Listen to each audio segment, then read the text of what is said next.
लेकी आणि माझ्या लेकरांना पण मी नमस्कार करते बरं का. आता म्हणा एवढी मोठी सावित्री या सगळ्यांना काय सगळ्यांना नमस्कार करायचं लागली इकडून तिकडं.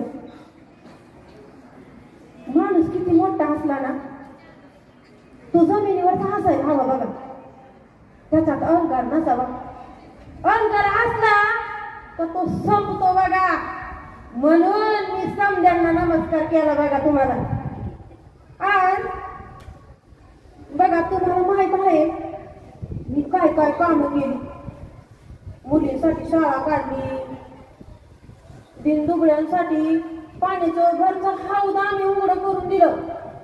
अशी भरपूर कामं केली मी समजा तुम्हाला माहित आहे बघा.